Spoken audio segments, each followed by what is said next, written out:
नमस्कार, मी मायाज किचनमध्ये तुमचं सगळ्यांचं स्वागत आहे। आज आपण जिभेची चव वाढवणारी फोडणीची मिरची कशी करायची ते बघणार आहोत। तर चला मग रेसिपीला सुरुवात करूया। इथे मी पोपटी रंगाच्या कमी तिखट हिरव्या मिरच्या घेतलेल्या आहेत। तुम्हाला हवा असेल तर तुम्ही थोड्याशा तिखटाच्या सुद्धा मिरच्या घेऊ शकतात।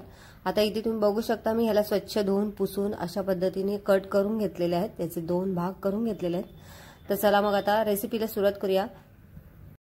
आता आपल्याला यामध्ये साधारण 4 चमचे इथे किसलेलं आपल्याला खोबरं घालायचंय। इथे मी ओलं खोबरं घेतलेलं आहे। त्याचबरोबर भाजून घेतलेले शेंगदाण्याचा कूट 4 चमचे घालायचे। हा कूट थोडासा जाडसर ठेवायचा आहे। त्यानंतर अर्धा चमचा धनापूड घालायची, अर्धा चमचा जिरा पूड घालायची आणि अर्धा चमचा इथे साखर घालायची चवीनुसार। त्याचबरोबर चवीनुसार आपल्याला इथे मीठ घालायचंय। मीठ घातल्यानंतर इथे मी स्वच्छ धुवून त्यानंतर थोडीशी कोरडी करून घेतलेली आणि बारीक चिरून घेतलेली कोथिंबीर घालायची।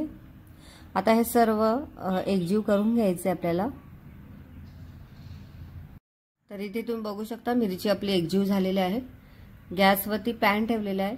पॅन मध्ये आपल्याला साधारण 3 ते 4 टेबलस्पून आपल्याला तेल ओतायचंय। तेल छान गरम झाल्यानंतर इथे आपल्याला 1 चमचा राई घालायची। राई छान तडतडल्यानंतर पाव चमचा हिंग घालायचे। त्यानंतर थोडासा कढीपत्ता घालायचा आहे आणि पाव चमचा इथे आपल्याला हळद घालायची। आता यामध्ये आपल्याला ज्या मिरच्या आहेत आपल्या त्या सर्व मिरच्या घालायच्या। मिरच्या घातल्यानंतर आता आपल्याला हे पॅन मध्ये छान असं परतून घ्यायचंय। सुरुवातीला 1 ते 2 मिनिटभर फक्त आपल्याला हे परतून घ्यायचंय। तर इथे तुम्ही बघू शकता आपली मिरची छान परतली गेलेली आहे। या स्टेजला आता आपण ह्याच्यावरती झाकण ठेवणार आहोत आणि झाकून आपल्याला 3 ते 4 मिनिटभर ठेवायचंय।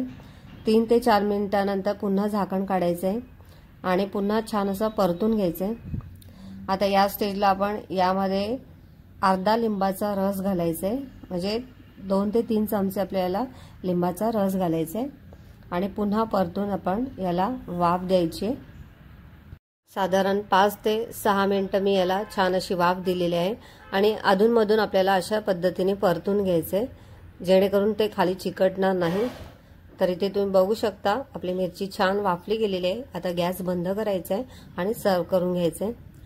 तर इथे तुम्ही बघू शकता जिभेची चव वाढवणारी फोडणीची मिरची आपली तयार आहे। ही फोडणीची मिरची चपाती, भाकरी त्याचबरोबर वरण भातासोबत तुम्ही तोंडी लावू शकता। रेसिपी कशी वाटली ते कमेंटद्वारे नक्की सांगा।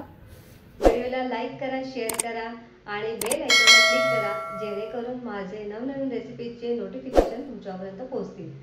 रेसिपीविषयी तुम्हाला काही प्रश्न असतील तर डिस्क्रिप्शनमध्ये टेलिग्रामची लिंक दिली आहे, जॉईन करा।